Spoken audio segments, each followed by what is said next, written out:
Meu nome é Lucas, eu tinha 24 anos e trabalhava como entregador de aplicativo aqui em Campinas. Era uma vida corrida, sabe? Pedalava o dia inteiro debaixo daquele sol quente para juntar uns trocados no final do mês. Meu sonho era simples, mas parecia impossível. Eu queria muito ter um iPhone. Naquela semana mesmo tinha acontecido uma situação que me deixou muito mal. Fiz uma entrega num condomínio de luxo, daqueles chiques, e o cliente reclamou que meu celular velho não passava confiança para tirar a foto da entrega. Ele falou na minha cara que parecia que eu ia roubar os dados dele ou sei lá o quê.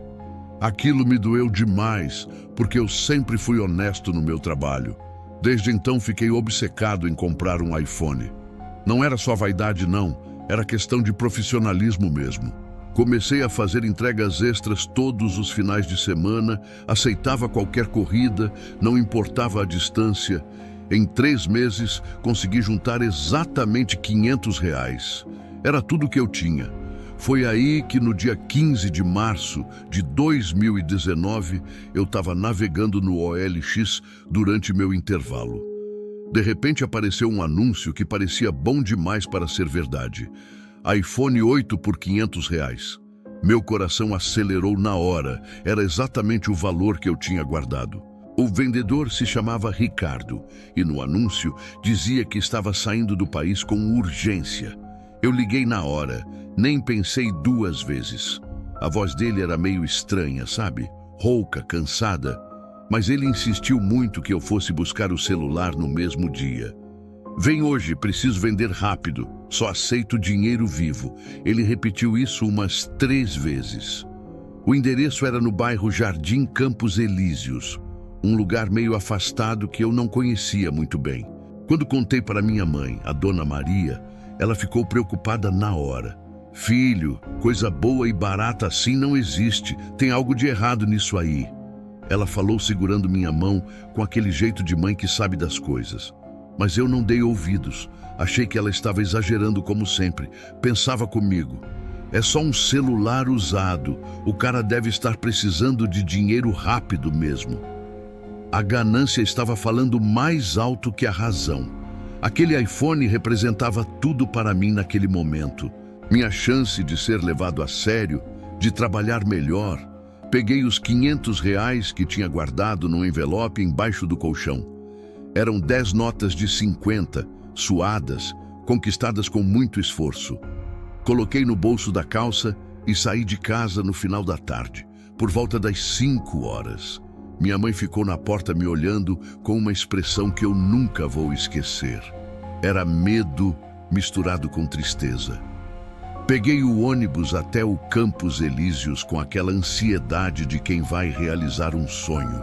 No caminho, fiquei imaginando como seria tirar fotos bonitas com aquele celular, como os clientes iam me respeitar mais. Nem passava pela minha cabeça que aquele iPhone ia ser a pior coisa que eu poderia ter colocado na minha vida. Quando desci do ônibus e comecei a andar pelas ruas do bairro, tive um pressentimento estranho. Algo dentro de mim dizia para voltar, mas eu ignorei completamente. Se eu soubesse o inferno que estava prestes a entrar na minha casa, teria jogado aquele dinheiro fora e voltado correndo para os braços da minha mãe. Cheguei no endereço que o Ricardo tinha passado e na hora senti um aperto no peito. Era uma casa antiga, daquelas de esquina, com grade enferrujada e pintura descascada. O portão estava entreaberto, rangendo com o vento, e tinha um silêncio pesado naquela rua que me deixou incomodado. Toquei a campainha, mas não funcionava. Então dei uns tapinhas no portão. O Ricardo apareceu na porta e, meu Deus, a aparência dele me assustou. Devia ter uns 40 anos, mas parecia muito mais velho, magro demais, com olheiras fundas que pareciam buracos no rosto. Ele cheirava a cigarro velho, misturado com algo azedo que eu não soube identificar. "Entra logo, entra!" ele disse, me puxando pelo braço com uma urgência estranha. Quando entrei na casa, percebi que mesmo sendo final de tarde e ainda ter claridade lá fora, dentro estava tudo escuro. As cortinas eram grossas e pesadas, todas fechadas, bloqueando qualquer luz do sol. Meus olhos foram se acostumando com a penumbra e comecei a notar detalhes muito estranhos. Tinha uma mesa de canto com restos de velas vermelhas derretidas, a cera escorrida formando montanhas no prato. E via papéis espalhados com desenhos rabiscados, estrelas de 5 pontas e símbolos que eu nunca tinha visto na vida. "O celular está aqui", o Ricardo falou apontando para uma caixinha preta em cima do sofá. As mãos dele tremiam muito quando ele pegou a caixa, como se tivesse com frio ou medo de alguma coisa. Abri a caixa e o iPhone estava ali, perfeito, brilhando, sem nenhum arranhão. Parecia novo de verdade. Liguei o aparelho para testar e a bateria marcava 100%. Aquilo era estranho demais. Ninguém vende celular com bateria cheia assim, mas eu estava tão empolgado que nem questionei. "Quanto tempo de uso tem?" Perguntei tentando puxar conversa. Ele só balançou a cabeça e estendeu a mão. 500, só dinheiro vivo." Tirei o envelope do bolso e comecei a contar as notas na mão dele. O Ricardo pegava cada nota de 50 e conferia nervosamente, uma por uma, como se estivesse contando os últimos segundos de alguma coisa. As mãos tremiam tanto que algumas notas quase caíram no chão. Quando ele recebeu a última nota, deu um suspiro profundo e disse algo que me arrepiou todinho. "Esse celular me deu tudo que eu queria, mas cobrou um preço alto demais. Agora é com você." Eu ri sem graça, achando que era só drama dele para justificar o preço baixo. Sabe como é? Guardei o iPhone no bolso e me virei para sair daquela casa de uma vez. Foi quando eu estava abrindo o portão que escutei ele sussurrar algo baixinho, mas deu para ouvir claramente. "Finalmente livre." Olhei para trás e vi que ele tinha uma queimadura muito estranha no pulso direito, circular, parecendo marca de algema ou de alguma coisa que ficou presa ali por muito tempo. Saí daquela casa com uma sensação esquisita, mas a empolgação do iPhone novo era maior que qualquer medo. No caminho de volta para casa, fiquei mexendo no celular, testando a câmera, vendo as funções. Estava perfeito demais. Não fazia ideia que naquele exato momento eu tinha acabado de trazer o inferno para dentro da minha vida. Cheguei em casa por volta das 7 da noite, todo empolgado com meu iPhone novo. Minha namorada Bruna estava lá me esperando. A gente ia sair para jantar naquela noite. Assim que mostrei o celular para ela, o sorriso dela sumiu na hora e ela fez uma cara estranha. "Lucas, esse celular tá com uma energia muito ruim", ela falou pegando o aparelho da minha mão e devolvendo rápido, como se tivesse queimado os dedos dela. A Bruna sempre foi meio sensitiva para essas coisas, sentia energias de lugares e objetos, mas eu nunca levei muito a sério. Ri da cara dela e falei que estava com ciúmes porque eu tinha conseguido uma pechincha boa. Naquela primeira noite, eu mal consegui dormir de tanta empolgação. Fiquei até tarde mexendo no iPhone, baixando aplicativos, configurando tudo. Devia ser umas 2:30 da manhã, quando finalmente apaguei e dormi. Mas às 3:14 da manhã, acordei com o celular tocando alto do meu lado. Era uma chamada entrando, mas o número na tela era impossível. Tinha só 6 dígitos. Fiquei olhando aquilo sem entender, porque não existe número de telefone com 6 dígitos no Brasil. Minha mão tremia quando atendi. "Alô?" Silêncio do outro lado, só uma respiração pesada e depois uns risos distantes, abafados, como se viessem de muito longe. Desliguei na hora, o coração batendo forte e senti um frio na espinha que desceu até as pernas. Tentei dormir de novo, mas não consegui. Fiquei o resto da noite acordado olhando para o teto.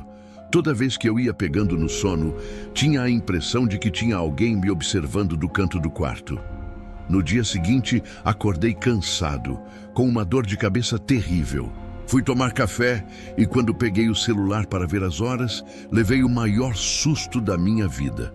A galeria de fotos estava cheia de imagens que eu não tinha tirado. Eram fotos de mim dormindo, tiradas de cima, como se a câmera estivesse no teto do meu quarto.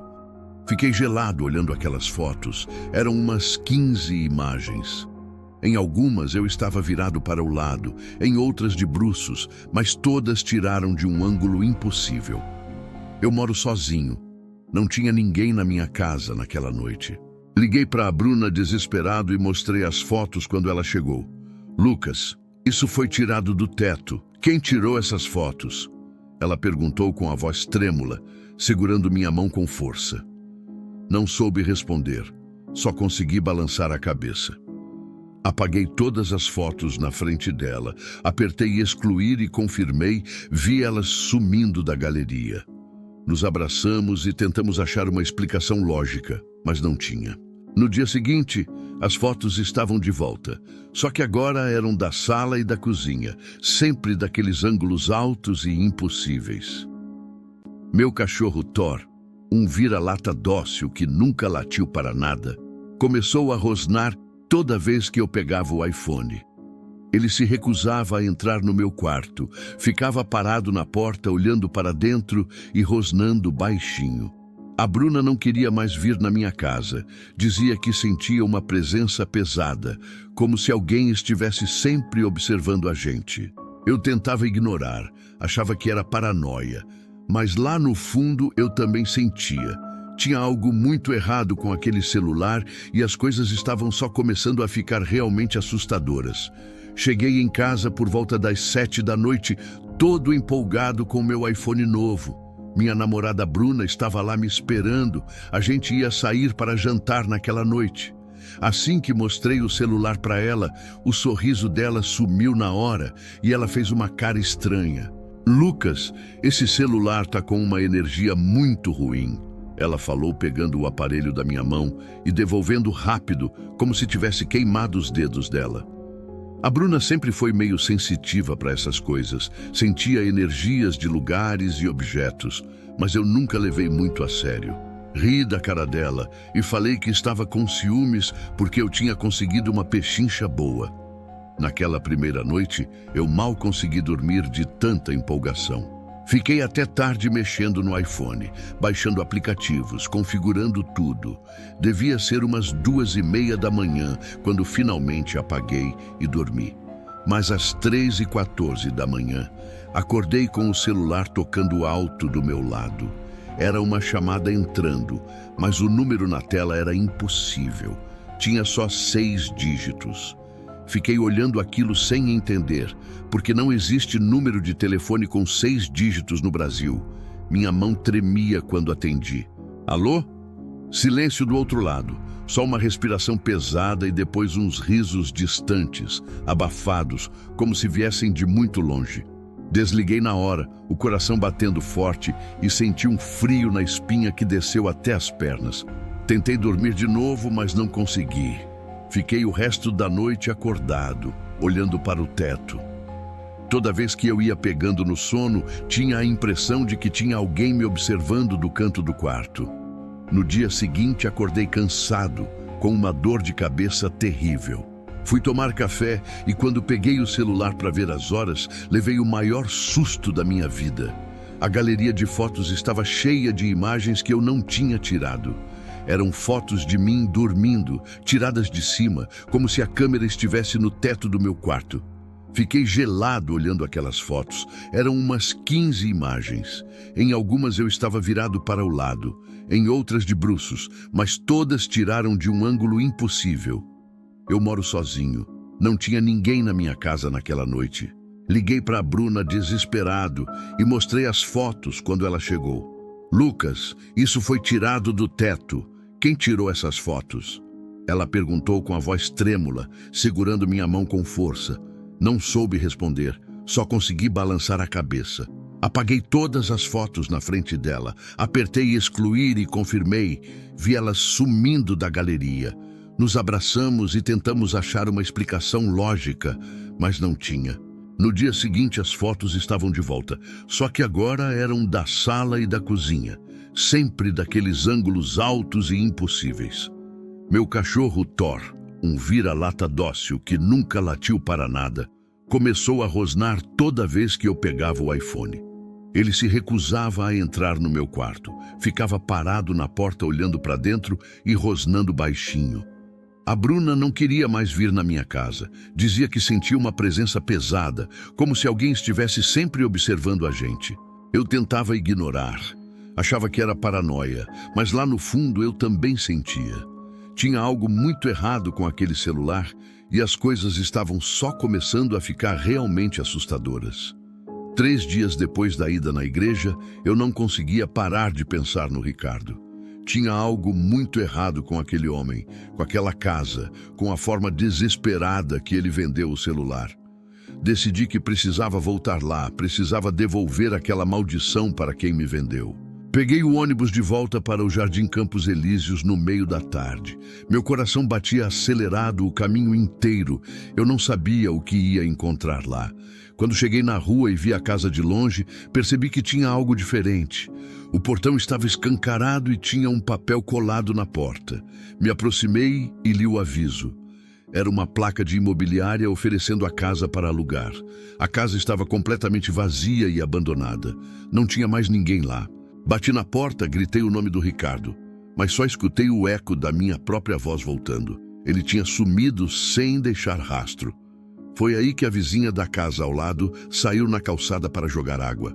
Era uma senhora baixinha de uns 70 anos, cabelo branco preso num coque. Moço, se você está procurando aquele homem que morava aí, ele já foi embora faz tempo. Ela falou se aproximando da grade. Me apresentei e perguntei se ela sabia o que tinha acontecido com o Ricardo. Ai, meu filho, aquele homem se meteu com coisas muito ruins. A dona Neuza começou a contar balançando a cabeça. Ela disse que o Ricardo fazia reuniões estranhas de madrugada, que ela via gente entrando na casa dele encapuzada, sempre depois da meia-noite. Teve uma noite em janeiro que ela escutou gritos terríveis vindos de lá, ele gritando, pedindo sucesso e dinheiro. A vizinha continuou contando que depois daquela noite o Ricardo mudou completamente. Ficou magro, não saía mais de casa. Só via ele de vez em quando na janela olhando para a rua com aquele olhar vazio. Até que um dia apareceu a polícia e uma ambulância. Levaram ele para uma clínica psiquiátrica lá em Valinhos. Dizem que ele surtou de vez. Ela falou fazendo o sinal da cruz. Faz um mês que uma assistente social passou aqui procurando parentes dele, mas ninguém apareceu. Dona Neuza completou. Ela disse que o Ricardo está internado até hoje. Não fala com ninguém. Só fica sentado repetindo números o tempo todo, como se estivesse contando algo invisível. A casa ficou abandonada e ninguém quer alugar porque dizem que é mal assombrada. Agradeci as informações e voltei para casa com a cabeça explodindo. Quando cheguei, fui direto para o computador e procurei o Ricardo no Facebook. Achei o perfil dele e comecei a olhar as postagens antigas. Nas últimas fotos, ele estava irreconhecível. Magro demais, olhos fundos, parecia um morto-vivo. As postagens dele eram perturbadoras. Em dezembro de 2018, ele postou: "Finalmente vou conseguir tudo o que sempre quis." Em janeiro escreveu: "Pactos cumpridos, preços cobrados." E a última postagem era de fevereiro de 2019, um mês antes de eu comprar o celular dele. Dizia apenas: "Valeu a pena? Ainda não sei, mas não tem mais volta." Fechei o computador tremendo. O Ricardo tinha se metido com algo muito sombrio, tinha feito algum tipo de pacto, e aquele iPhone era parte disso tudo. Agora aquela coisa estava na minha casa, na minha vida, e eu não fazia ideia de como me livrar. Mas uma coisa eu sabia: precisava agir rápido antes que o mesmo destino do Ricardo se tornasse o meu.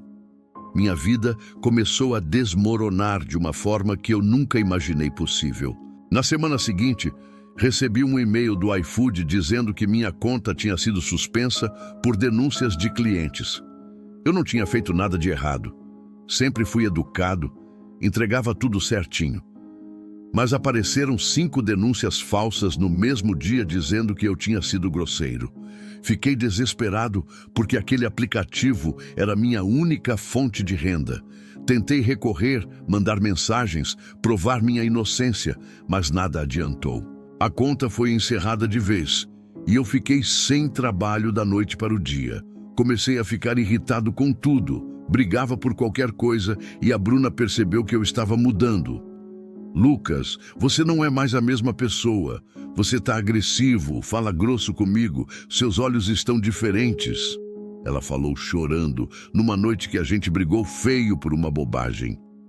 Eu nem lembrava direito do que tinha falado para ela. Era como se outra pessoa tomasse conta de mim nos momentos de raiva. Uma semana depois ela terminou comigo. Disse que não me reconhecia mais e que precisava se afastar. As noites eram o pior de tudo. Eu tinha sonhos horríveis que pareciam reais demais para serem só sonhos. Sonhava que estava deitado na minha cama, mas tinha gente no quarto comigo. Eram sombras em pé ao redor da cama, paradas, só me observando em silêncio. Uma delas se inclinava bem perto do meu rosto e sussurrava com uma voz rouca. Você disse que sim. Acordava suando frio, o coração disparado, e ficava confuso porque eu nunca tinha dito sim para nada. Comecei a ter marcas estranhas no corpo, acordava com arranhões nas costas, formando linhas paralelas, como se fossem unhas. Minha mãe via aquelas marcas e chorava. Dizia que ia me levar num médico, que eu precisava de ajuda. Cheguei a marcar uma consulta com uma psicóloga, porque eu mesmo achava que estava enlouquecendo. Pensei que talvez fosse tudo da minha cabeça, que eu estava tendo um surto ou uma depressão forte. No dia da consulta, cheguei no consultório nervoso, sentei na cadeira em frente da doutora e comecei a contar o que estava acontecendo. Foi aí que aconteceu algo que me fez sair correndo de lá. O iPhone, que estava desligado dentro da minha mochila, começou a tocar alto, muito alto, tocando aquela música de ligação padrão. A psicóloga olhou para mim estranhando e eu abri a mochila tremendo. O celular estava desligado, mas continuava tocando. Quando peguei ele na mão, a tela acendeu mostrando só um número, 666. Me levantei da cadeira sem falar nada. Peguei minha mochila e saí daquele consultório com tanta vergonha que queria sumir.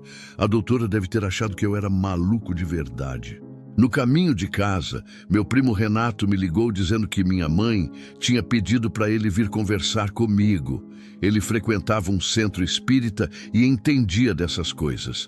Quando o Renato chegou em casa e eu mostrei o iPhone em cima da mesa, ele quase desmaiou. Ficou branco, deu 2 passos para trás e fez uns gestos com as mãos. Lucas, isso aqui tem uma entidade grudada. Não é um encosto qualquer, não. É algo pesado, muito pesado. Ele falou com a voz tremendo. Disse que aquilo estava me consumindo aos poucos, sugando minha energia vital. E que se eu não fizesse alguma coisa urgente, as coisas iam piorar muito mais. Naquela noite, sentado sozinho no escuro da sala, olhei para aquele iPhone maldito e percebi que ele tinha destruído tudo. Meu trabalho, meu relacionamento, minha paz, minha saúde. Eu estava preso numa armadilha que não sabia como escapar. E o pior de tudo é que sentia que aquilo estava apenas começando. Decidi que precisava me livrar daquele celular de qualquer jeito, não importava como. No sábado de manhã, acordei determinado, peguei o iPhone e fui até a Lagoa do Taquaral.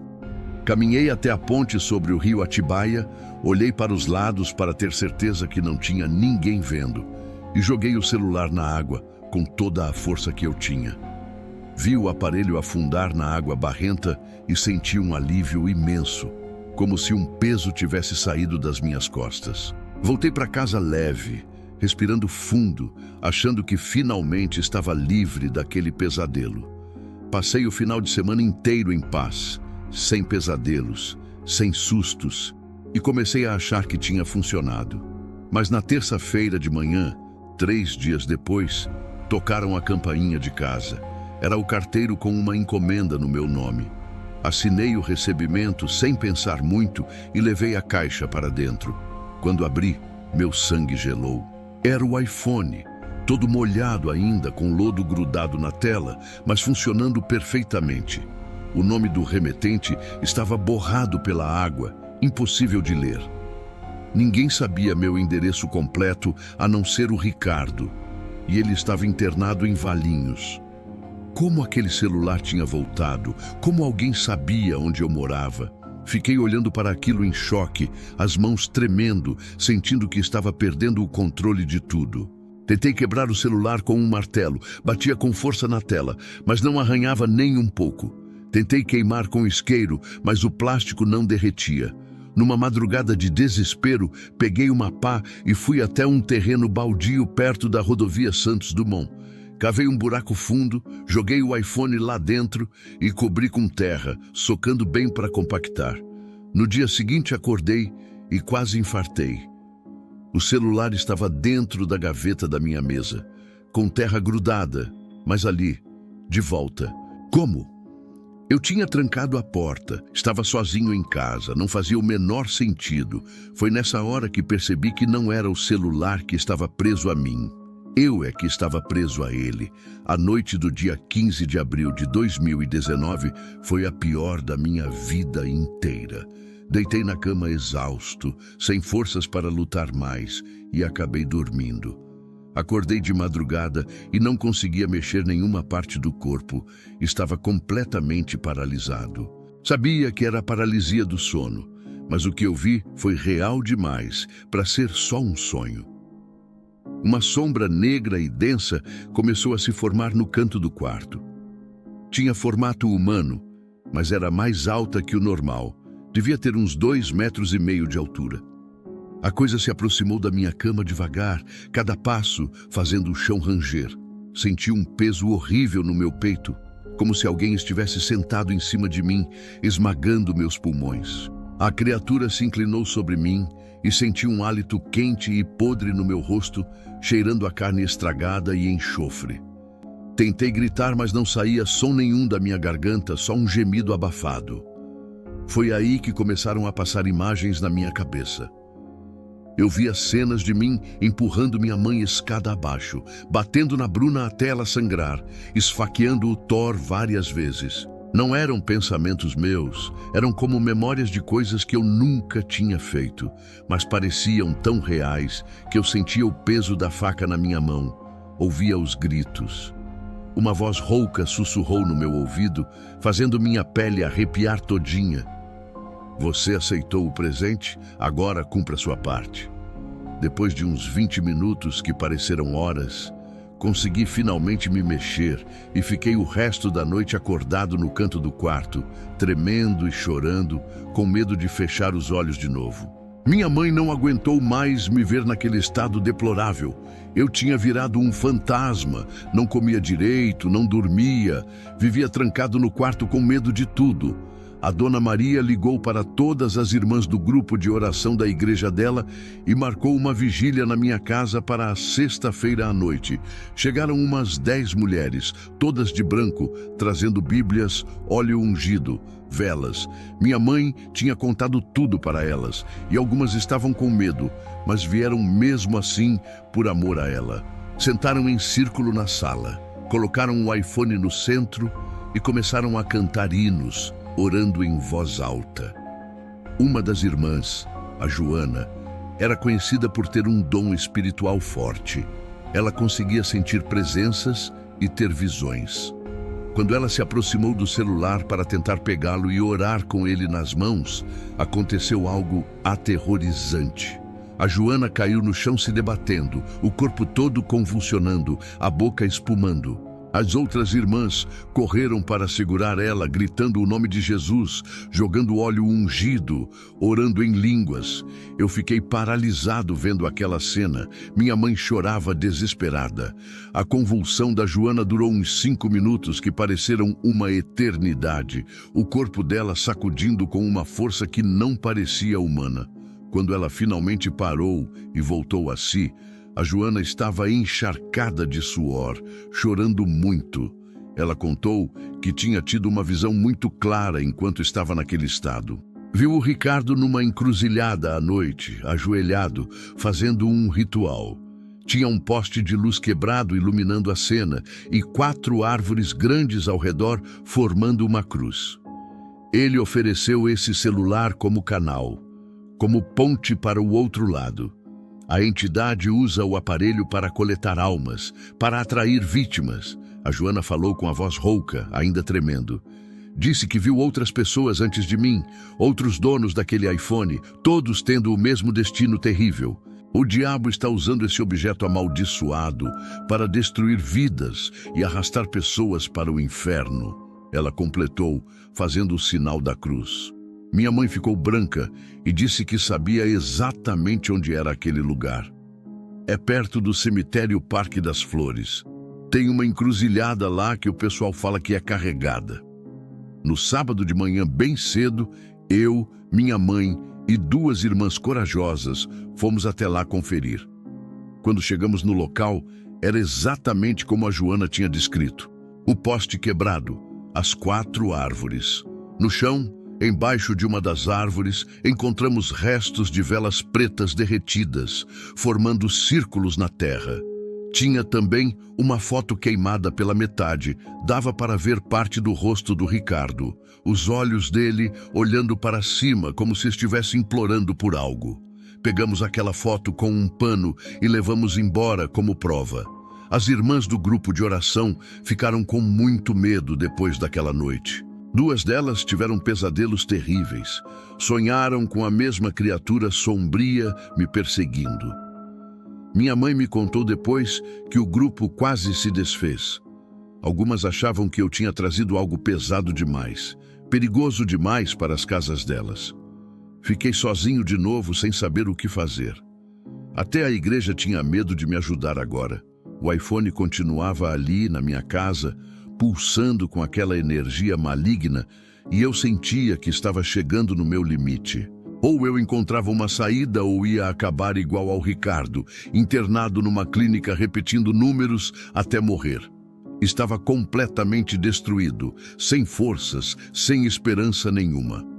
Não conseguia mais trabalhar, tinha perdido a Bruna, minha saúde estava acabada e o pior, sentia que estava perdendo minha própria alma. Comecei a ter pensamentos horríveis, pensamentos de acabar com tudo, de me jogar na frente de um ônibus só para parar aquele sofrimento. Era madrugada do dia 27 de abril, quando cheguei no fundo do poço. Peguei o celular e liguei para a Bruna chorando.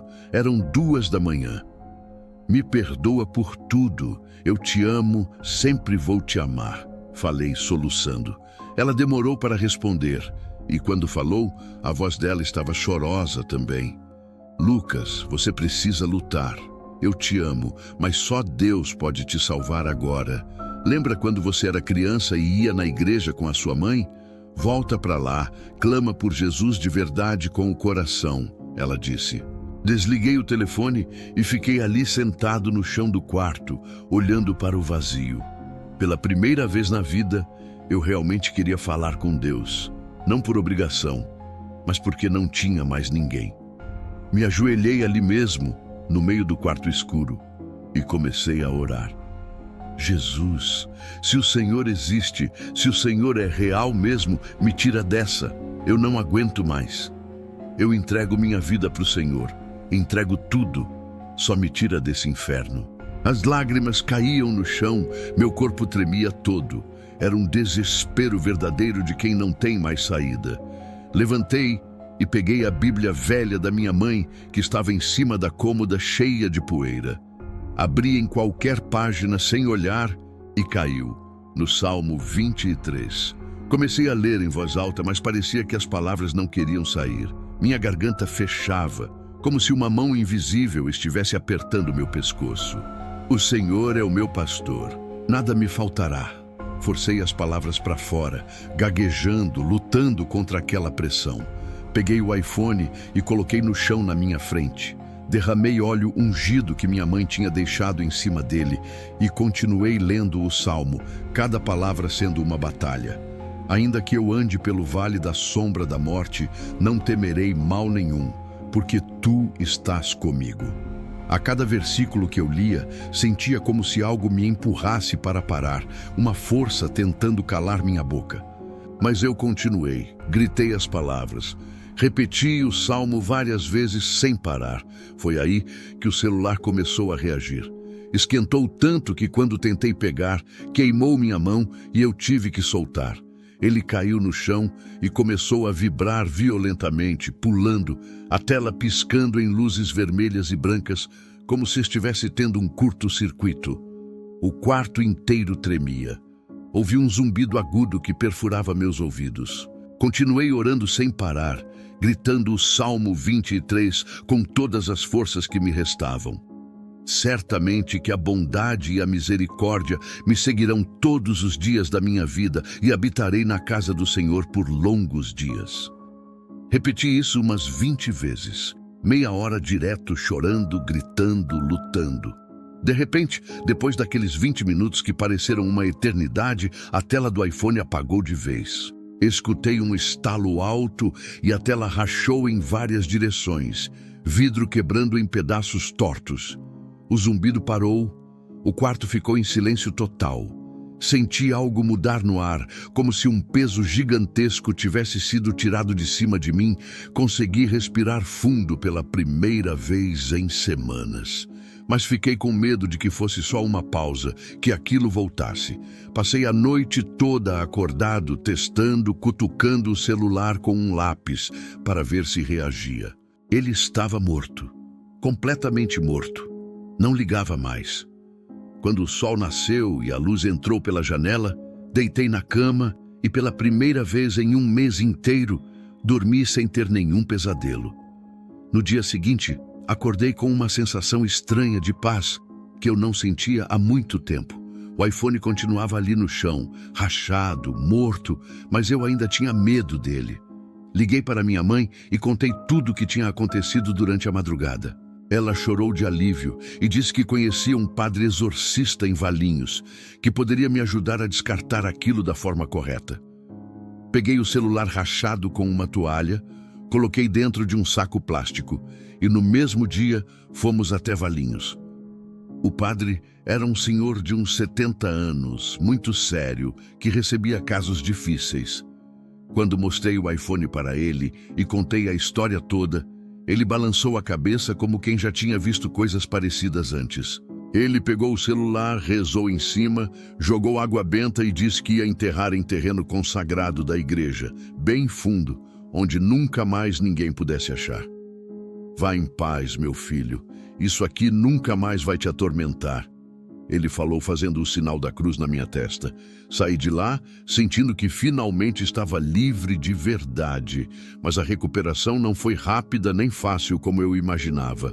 Levei meses para conseguir segurar qualquer celular sem sentir uma ansiedade horrível subindo pelo peito.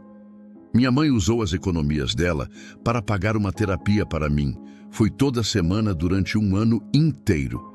Tinha ataques de pânico toda vez que via alguém vendendo iPhone usado na rua ou na internet.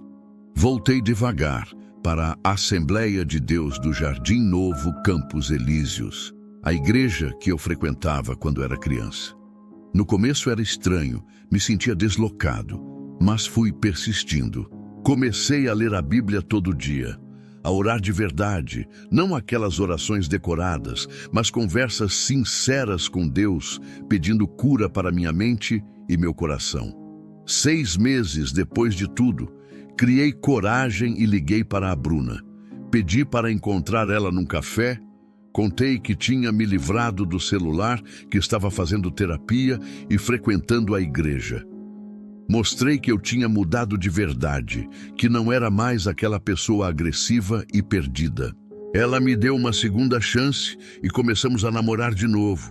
Dessa vez, construindo tudo em cima de uma base diferente. Em 2021, 3 anos depois daquele pesadelo, eu estava navegando no Facebook quando vi uma notícia compartilhada. Era sobre o Ricardo. Ele tinha morrido na clínica psiquiátrica onde estava internado. A matéria dizia que foi morte natural, problemas no coração, mas ele tinha só 43 anos. Li aquilo e não senti raiva nem alegria, só uma tristeza profunda. Acho que ele nunca conseguiu se libertar do que tinha feito, carregou aquilo até o fim. Hoje, 5 anos depois de ter comprado aquele iPhone amaldiçoado, minha vida é completamente diferente. Sou casado com a Bruna, temos uma filha linda de 2 anos que a gente batizou de Maria, em homenagem à minha mãe que nunca desistiu de mim. Trabalho numa loja de celulares e sei que pode parecer irônico, mas é proposital. Todo cliente que entra querendo comprar celular usado, eu converso, pergunto de onde vem, quem é o dono anterior. Oro em silêncio por cada aparelho que vendo e sempre alerto as pessoas sobre os perigos de comprar de desconhecidos. Muita gente acha que sou exagerado, mas se soubessem o que eu passei, entenderiam. Às vezes acordo de madrugada e vou até o quarto da minha filha só para ver ela dormindo tranquila no berço. Fico ali parado olhando para aquele rostinho inocente e lembro de todas aquelas noites de terror, das sombras, dos pesadelos, da sensação de estar perdendo minha alma. Penso que se eu não tivesse clamado a Deus naquela madrugada de 27 de abril, talvez eu não estivesse aqui hoje para ver minha filha crescer. O diabo é real. Ele usa qualquer brecha para entrar na nossa vida. Até mesmo um simples celular usado pode ser uma armadilha mortal. Mas eu aprendi uma coisa que nunca mais vou esquecer. Jesus é maior. Sempre foi e sempre será. Ele me arrancou das garras do inferno quando eu já não tinha mais forças para lutar. E por isso eu vou contar essa história pelo resto da minha vida, para que ninguém mais caia na mesma armadilha que eu caí.